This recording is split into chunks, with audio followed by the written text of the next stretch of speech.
Saudações, sou Jaya Dueita e meu objetivo é aproximar você do conhecimento que poderá te levar para perto de sua maior meta, do seu maior objetivo e dos valores significativos em sua vida.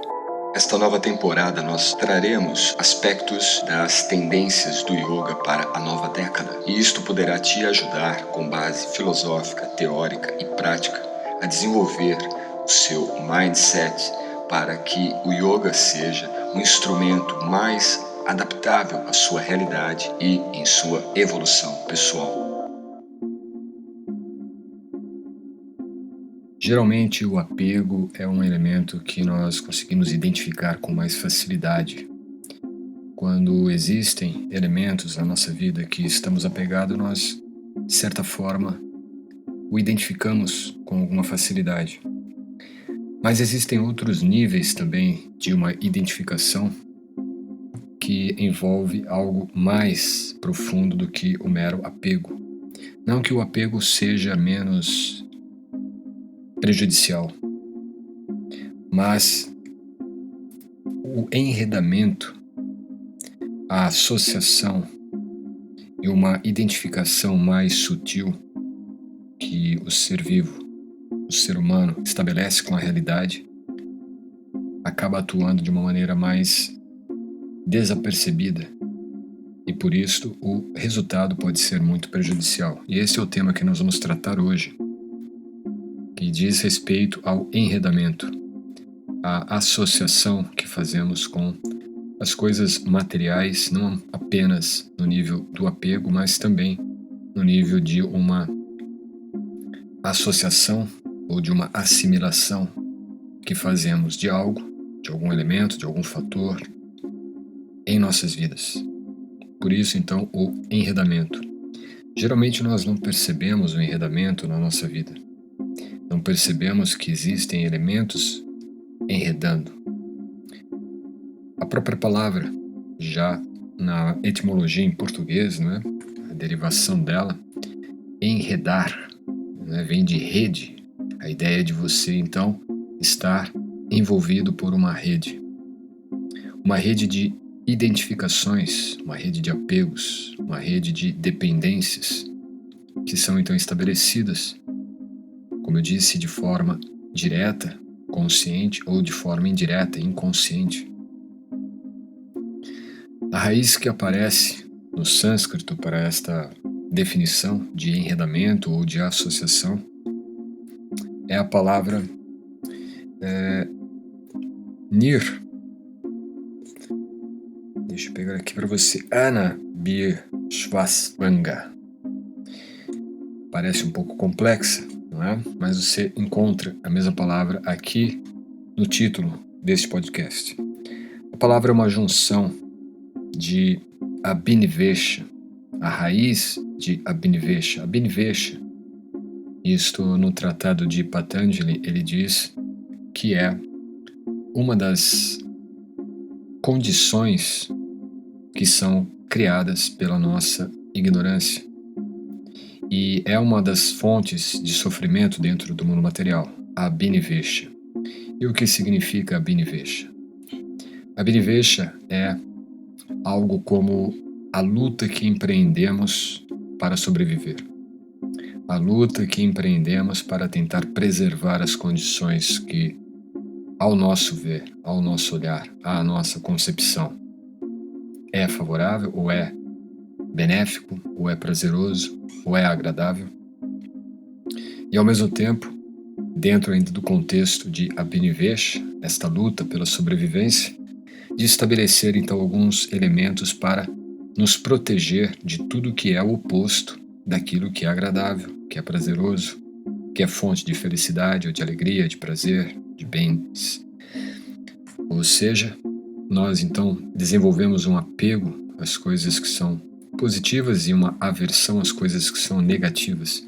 Então esta polaridade que fica evidente na nossa vida e está de forma bem centrada na nossa própria mente é o que vai então delimitar os dois extremos desta luta pela sobrevivência, deste empreendimento árduo que nós fazemos pela sobrevivência.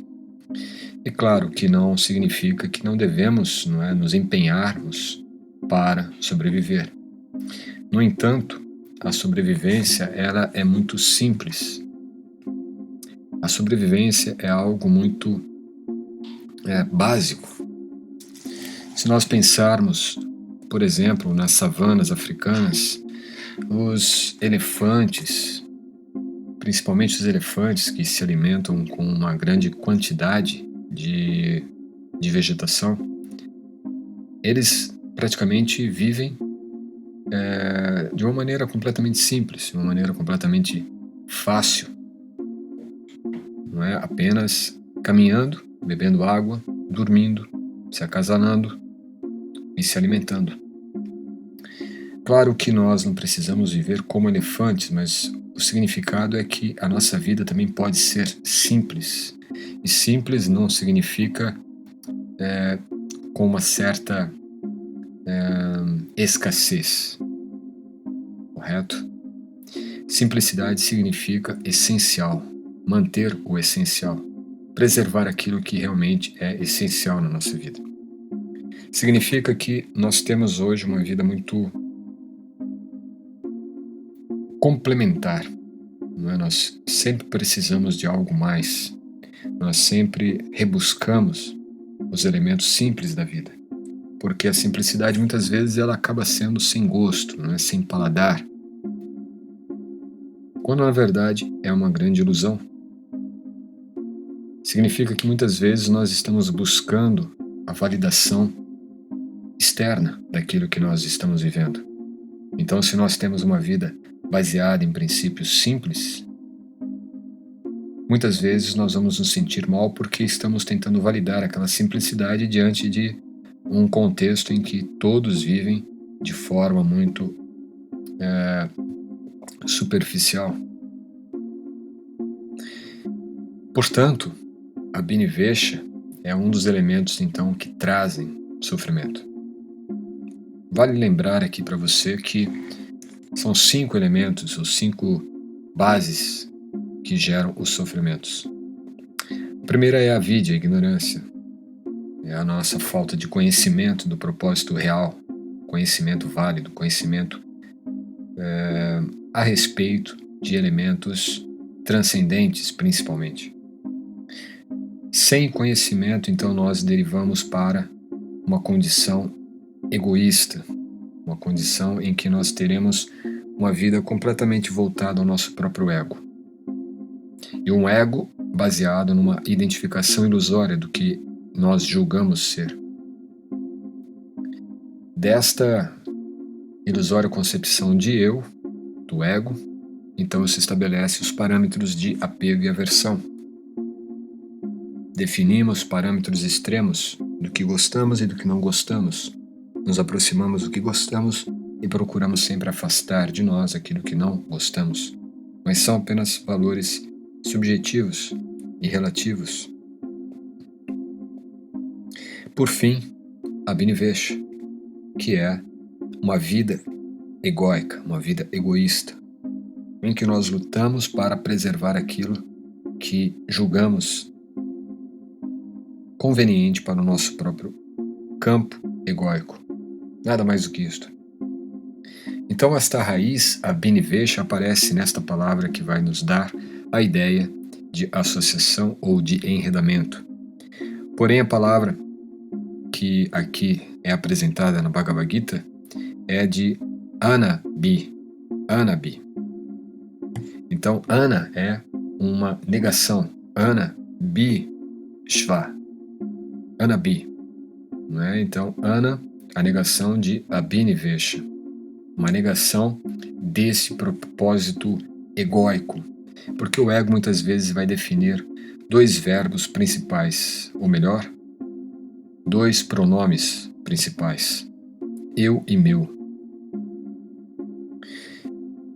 Disto então deriva Swangaha. Swangaha. Swanga pode ser entendido como aquilo que é relevante apenas para a gratificação sensorial. é um antônimo de Sangha. Svanga e Sangha. Sangha é uma associação adequada, uma associação que ajuda a elevar os nossos propósitos, principalmente os propósitos de valores espirituais. Sangha, ir junto. Agora, Swanga significa ir aonde o interesse egóico tem mais peso. Então veja que há uma pequena diferença. Enquanto que Sangha propõe uma associação que eleva a nossa consciência, Swanga sugere uma consciência que nos enreda em gratificações sensoriais baseadas em eu e meu. Eu e meu, muitas vezes, esses dois pronomes vão definir então aquele círculo no qual nós nos fechamos, o círculo egóico de Abhinivesha, o círculo de definir o que é bom para mim e o que é ruim para mim. E mesmo dentro desse círculo, nós então estabelecemos uma relação pessoal com algumas pessoas, principalmente no círculo de amigos e familiares. E então passamos a estabelecer uma relação com esses entes dentro desse círculo, que cultivem os mesmos valores, os mesmos atributos.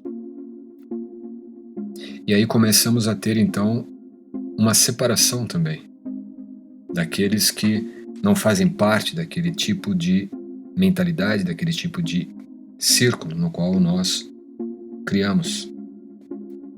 Agora, o ponto mais importante de tudo isto é o enredamento, porque não podemos perder de vista, não é, dentro dessa combinação das palavras ana, negação, biv, que é da ideia de uma luta, né, o estabelecimento egóico, de swanga, dos interesses próprios, dos interesses que são ligados ao ego. Quer dizer, há então um enredamento. É como uma associação que criamos, não apenas mais com situações ou elementos simbólicos, mas agora também com pessoas, com condições temporárias. E note que naturalmente nós, muitas vezes, infelizmente, conseguimos lidar bem com pedras, lidar bem com árvores, lidar bem com a natureza, com animais, com pássaros, não é? Mas dificilmente nós conseguimos lidar de uma maneira tão equânime, serena, tranquila, harmoniosa com seres humanos. Isto é um pouco estranho, no mínimo, porque a nossa natureza é uma natureza de relacionamento. A nossa natureza é uma natureza de, ao estabelecer um relacionamento, ajudar no processo de evolução um do outro ou do grupo. No entanto, devido a estes círculos egóicos estabelecidos na vida humana, na vida em sociedade, na vida até mesmo individual, particular, nós estabelecemos isto. As pessoas, de repente, e aqui não me referindo a nenhuma pessoa específica, nós estamos pensando a pessoa num modo genérico, no modo geral das pessoas, um modelo que é corriqueiro, certo? Não me referindo a nenhum tipo de arquétipo ou uma simbologia humana, mas estamos pensando num modelo que é muito comum. As pessoas então acabam por estabelecer dentro do seu ambiente pessoal certas relações. Então, seja o adolescente no seu quarto, não é? Tem todo o seu universo ali organizado. Um jovem, um adulto, tem também seu círculo de atividades, seu círculo de contatos, círculos de amigos, círculo de atividades, de lazer. Temos um círculo um pouco mais estreito na família, né? Marido, esposa, filhos, netos, sobrinhos, tios, irmãos, primos. Então existe toda uma relação que, mesmo entre esses laços familiares, muitas vezes surgem desavenças, desentendimentos, rupturas. Por quê? Dentro daquele círculo de Abhinivesh, nós estamos tentando então sempre impor as regras. E como é um círculo egóico, é natural que mais do que uma pessoa tenderá a criar ou estabelecer algumas regras dentro desse círculo.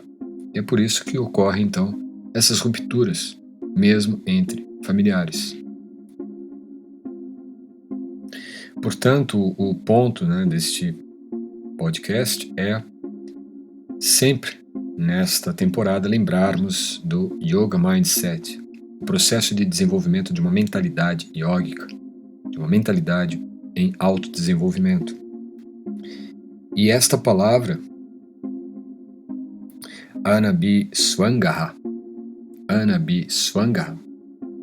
ela então define que uma pessoa dotada de conhecimento, ela é uma pessoa que cultiva Anabhisvangaha.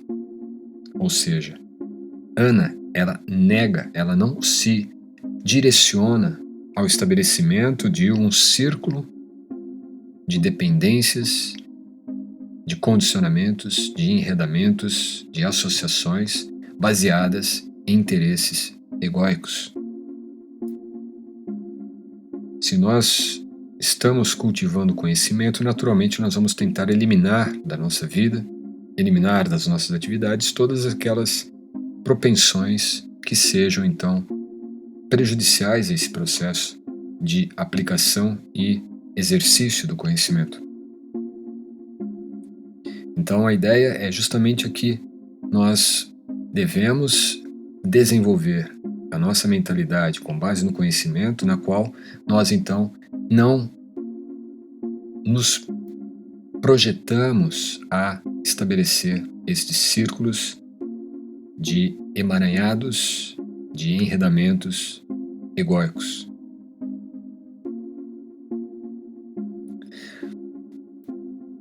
Temos que sempre ter em mente, é importante, que nós estamos num processo individual. Estamos sempre num processo muito particular, pessoal, íntimo. E a relação que nós possuímos com o Absoluto, com o Ser Supremo, é também uma relação íntima, particular, pessoal, singular. Então, é mais importante, dentro do cultivo do conhecimento transcendental, do conhecimento védico, do conhecimento ligado à essência do yoga, o cultivo não de Swangaha, mas de Sangha. Swanga é o cultivo desta mentalidade egóica, estabelecido na relação, na associação, no enredamento mútuo com outros, ao passo que Sangha é uma associação, porém sem o enredamento, sem o condicionamento, pois o objetivo não é um objetivo meramente sensorial, físico, gratificante, ou no sentido de gratificação sensorial, mundano. Sangha diz respeito a conceitos elevados, a princípios, valores elevados, onde você não interfere no julgamento do outro, você não interfere nas condições mesmo de opiniões ou mesmo das regras, não é? Você não precisa estabelecer regras dentro do círculo. Essas regras, elas existem, são princípios e valores atemporais, metafísicos. Por exemplo, vamos tentar dar um exemplo. Quando você está numa aula de yoga, ou numa prática de meditação, ou quando você vai para um retiro, vai para uma experiência espiritual, uma experiência de autoconhecimento, você observa que o comportamento entre as pessoas é um comportamento um pouco distinto daquele que geralmente nós temos em outros ambientes. Isso não é porque existe alguma regra ali sendo imposta de que você deva falar de tal forma ou de que você deva se comportar de tal forma. Claro que existem geralmente algumas algumas regras que são estabelecidas de forma mais geral, né? Quase que como um estatuto ali de comportamento, né? Então você vai ter certas definições, às vezes, de alimentação, de vestimenta, não é? Horários para dormir. De repente, você vai ter ali então certas condições que são para a finalidade daquele objetivo, mas mais do que isso, você vai ter então realmente um modelo, um padrão de pessoas que não estão ali para uma distração, não estão ali para uma atividade, como de repente você ir para uma boate, ir para uma festa na noite, algo assim, entende? Então você tem ali pessoas que estão com um propósito maior. Podemos ter outro exemplo, mesmo numa cerimônia religiosa, numa igreja, numa, numa mesquita, né, num templo, você tem ali uma egrégora, você tem ali uma estrutura sutil atuando e que estabelece uma relação entre as pessoas de respeito, né, de sinceridade, de humildade. Isso, pelo menos, o ideal, né? Nem sempre também, porque o ser humano é sempre um pouquinho mais avesso, não é, às condições mais sutis e espirituais da sua consciência. É claro que isso tudo depende do processo mesmo de aquisição e de exercício do conhecimento.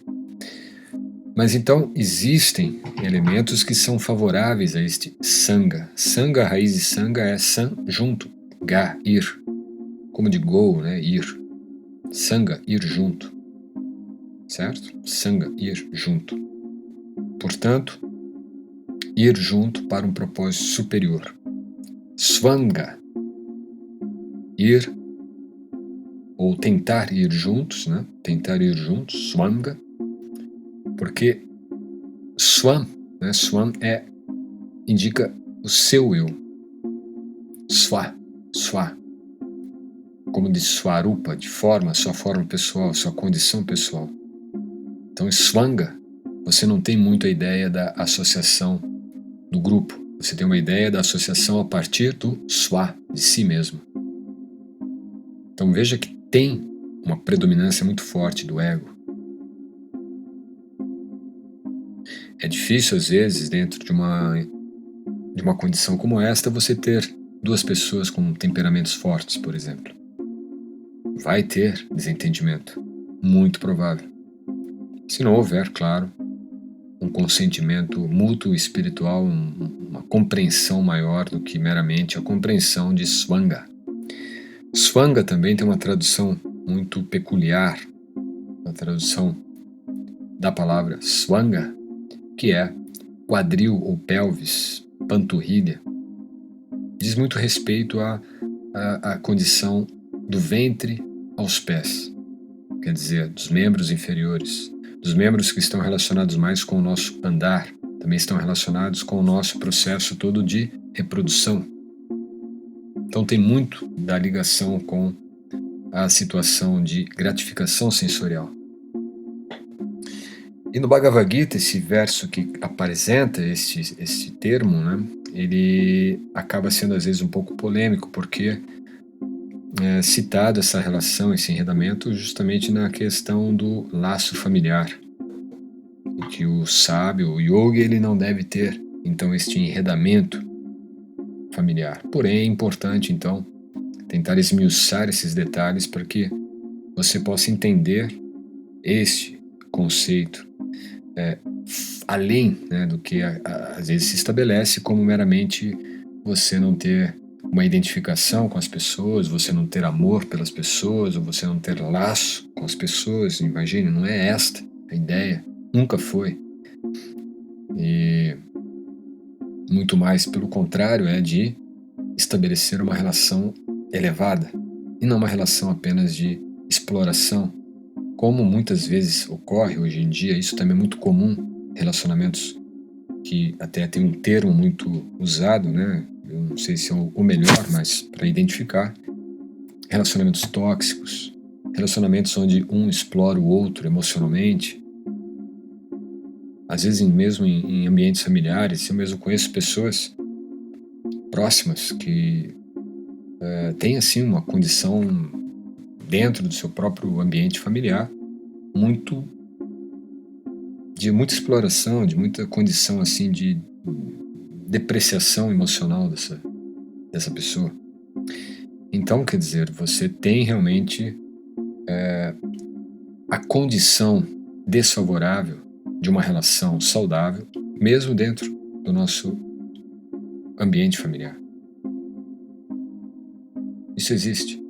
E não é nenhum tipo de julgamento crítico, fanático, qualquer coisa assim. É a realidade. Nós temos que ter discernimento para ver a realidade e entendê-la, para assim podermos mensurar alguma saída, mensurar alguma resolução que possa pelo menos amenizar esse problema.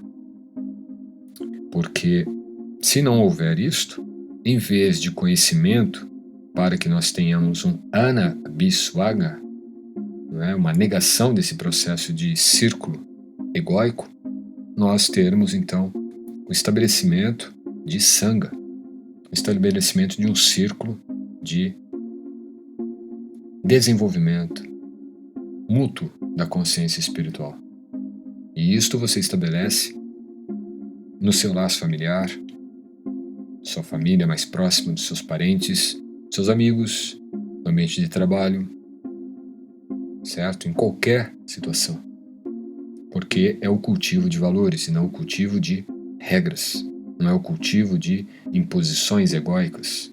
É o cultivo de valores, e valores esses, naturalmente, elevados. Valores que propõem uma escadaria que nos conduz para um nível elevado de consciência, para assim estabelecermos então uma relação cada vez mais próxima com o absoluto. E aí, quando uma condição dessa nós estabelecemos, nós temos então condições de ajudar o outro e ser ajudado pelo outro. Aí sim, aquela particularidade do processo individual que cada um de nós temos é compartilhado com o processo individual e particular do outro. Ou seja, nós temos assim então um grupo, temos assim uma associação em sanga, uma associação que promove a elevação da consciência em valores transcendentes, metafísicos, espirituais. Então, nada mais do que importante é o cultivo do conhecimento e o exercício desse conhecimento no nosso dia a dia. Avaliar, observar o quanto nós estamos nos identificando com certos enredamentos, o quanto nós tentamos perpetuar este enredamento na nossa vida, nas nossas relações, naquilo que nós definimos, tanto para nós como também para aqueles que vivem, se relacionam ou dependem de nós. Em vez de criarmos um enredamento, uma dependência, nós temos que, sim, ajudar a desenvolver-se e ganhar a sua autonomia, a sua independência, a sua autenticidade, baseado sempre na veracidade. Esses são os pilares para um bom sanga, uma boa associação num círculo de progressão da consciência qualitativa espiritual. Espero ter contribuído. Aguardo você no próximo episódio. Namaskar.